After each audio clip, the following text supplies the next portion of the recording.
다이프 여러분 반갑습니다. 다티의 김경민 전도사입니다. 오늘도 여러분이 궁금했던 내용을 엄격, 근엄, 진지하게 해결해 드리도록 하겠습니다. 오늘 질문은 이것입니다. 요즘 전 세계적으로 유행하는 문신이 성경적인가요? 십자가 모양이나 말씀을 몸에 새겨도 되나요? 우선 첫 번째 질문, 문신은 성경적인가요? 라는 질문에 답해 보도록 하겠습니다. 문신은 무엇일까요? 문신은 영어로 타투라고 하죠. 타투는 피부나 피하 조직에 상처를 내고 물감을 들여 글씨, 그림, 무늬 등을 새기는 것을 의미합니다. 그렇다면 성경에는 타투에 대해 뭐라고 말하고 있을까요? 레위기 19장 28절입니다. 죽은 자 때문에 너희의 살에 문신을 하지 말며 무늬를 놓지 말라. 나는 여호와이니라. 하나님은 문신이나 몸에 무늬를 새기지 말라고 하셨어요. 그런데 문신을 누구 때문에 하지 말라고 하셨어요? 죽은 자 때문에 하지 말라고 하셨습니다. 당시 사람들은 죽은 자를 위해 문신을 했다는 거예요. 그런데 레위기 19장 28절만 보아서는 안 됩니다. 레위기 19장 전체 맥락 속에서 하나님이 왜 이 말씀을 하셨는지 우리는 살펴보는 게 더 중요합니다. 우리 레위기 19장 2절을 보겠습니다. 너는 이스라엘 자손의 온 회중에게 말하여 이르라. 너희는 거룩하라. 이는 나 여호와 너희 하나님이 거룩함이니라. 하나님은 이스라엘 백성에게 거룩하라고 하셨습니다.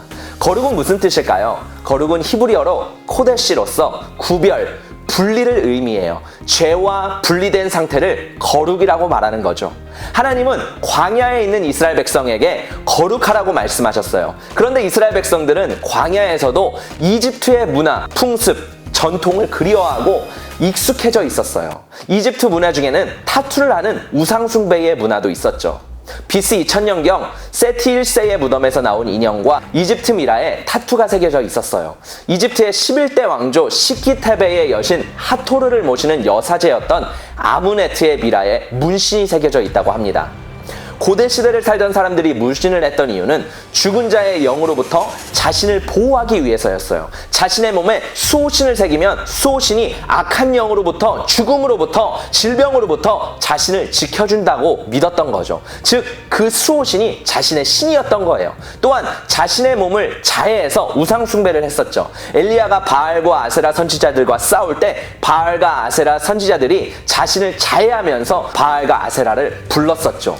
하나님은 우상숭배로부터 시작된 세상적인 문화, 풍습, 전통으로부터 이스라엘 백성이 거룩하기를 원하셨어요. 구별되기를 원하셨어요. 타투는 우상숭배의 흔적입니다. 하나님은 타투로부터 거룩하라고 말씀하시는 겁니다. 성경을 조금 아는 친구들은 이렇게 질문을 할 것 같아요. 전도사님, 레위기는 구약에 나온 말씀이잖아요. 이제 율법은 끝났다고 했잖아요.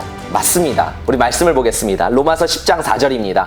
그리스도는 모든 믿는 자에게 의를 이루기 위하여 율법의 마침이 되시느니라. 예수님을 믿는 자에게는 율법이 끝났어요. 그런데 중요한 게 있어요. 하나님이 율법을 주신 이유는 사람은 율법을 절대로 지킬 수 없는 존재이고 아무리 노력을 하고 애를 써봐도 구원을 이룰 수 없다는 것을 가르쳐주기 위함이에요. 그렇기 때문에 우리에게 예수님이 절대적으로 필요하다는 거예요. 또한 예수님은 우리에게 새 계명을 주셨어요. 우리 말씀을 보겠습니다. 마가복음 12장 30절에서 31절입니다. 내 마음을 다하고 목숨을 다하고 뜻을 다하고 힘을 다하여 주 너의 하나님을 사랑하라 하신 것이요. 둘째는 이것이니 내 이웃을 내 자신과 같이 사랑하라 하신 것이라.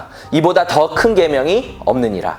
예수님은 마음, 목숨, 뜻, 힘을 다해 하나님을 사랑하고 이웃을 내 자신과 같이 사랑하라고 말씀하셨어요. 율법에는 많은 내용이 담겨 있어요. 우상 숭배하지 말라, 이웃을 살인하지 말라, 거짓말하지 말라, 간음하지 말라. 그런데 우리가 하나님을 사랑하고 이웃을 사랑한다면 당연히 우상 숭배를 하지 않을 거예요. 이웃을 살인하지 않을 거예요. 거짓말을 하지 않을 거예요. 간음을 하지 않을 거예요. 하나님은 구약에서뿐만 아니라 지금도 우리에게 거룩하라고 말씀하십니다. 여러분이 하나님을 사랑한다면 거룩해지기를 원할 거예요. 그럼 거룩해지기 위해 우상 숭배의 흔적이자 세상의 문화인 타투를 하지 않겠죠. 우리 말씀을 또 보겠습니다. 고린도전서 6장 19절에서 20절입니다. 너희 몸은 너희가 하나님께로부터 받은 바 너희 가운데 계신 성령의 전인 줄을 알지 못하느냐. 너희는 너희 자신의 것이 아니라 값으로 산 것이 되었으니 그런즉 너희 몸으로 하나님께 영광을 돌리라.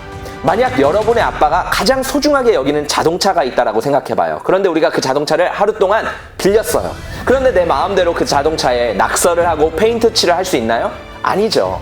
우리는 죄악 가운데 살았지만 예수님의 피값으로 하나님은 우리를 구속하셨어요. 구속은 바로 하나님이 예수님의 피값으로 우리의 몸값을 대신 지불하신 거예요. 우리의 주인은 더 이상 마귀도 아니고 나도 아니고 하나님인 거예요. 그렇기 때문에 우리의 몸을 통해 하나님께 영광을 돌려야 하는 거예요.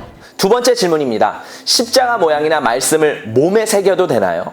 신명기 6장 5절에서 6절입니다. 너는 마음을 다하고 뜻을 다하고 힘을 다하여 내 하나님 여호와를 사랑하라. 오늘 내가 내게 명령하는 이 말씀을 너는 마음에 새기고, 이 말씀을 보니 하나님도 말씀을 새기라고 하셨네요. 그런데 몸이 아닌 마음에 새기라고 하셨습니다.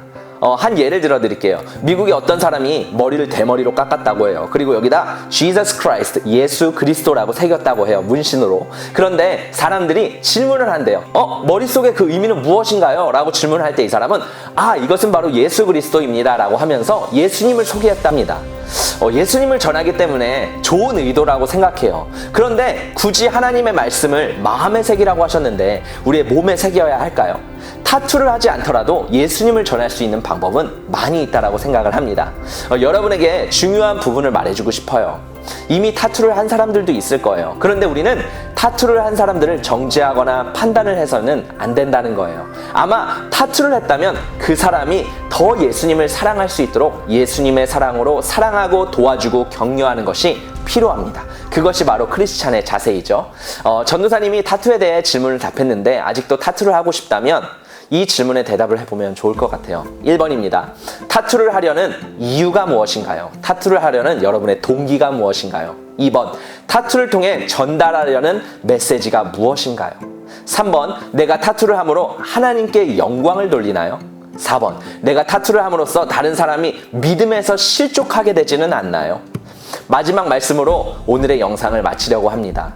갈라디아서 6장 14절입니다. 그러나 내게는 우리 중 예수 그리스도의 십자가 외에 결코 자랑할 것이 없으니 그리스도로 말미암아 세상이 나를 대하여 십자가에 못 박히고 내가 또한 세상에 대하여 그러하니라. 여러분, 우리는 세상의 문화를 추구하고 따라가는 사람들이 아니에요. 우리는 하나님 나라의 삶을 살아가는 사람들이죠. 우리는 세상에 속해서 살아가지만 빛과 소금으로서 세상과 섞일 수 없는 하나님의 거룩한 백성이자 자녀입니다. 세상 문화를 따라 타투를 해서 나의 정체성, 나의 쿨함, 나의 멋짐, 나를 자랑하고 싶지만 우리는 오직 예수 그리스도의 십자가 외에 자랑할 것이 없습니다. 하나님은 지금도 여러분에게 또한 전도사님에게 말씀하십니다. 내가 거룩하니 너희도 거룩할지어다.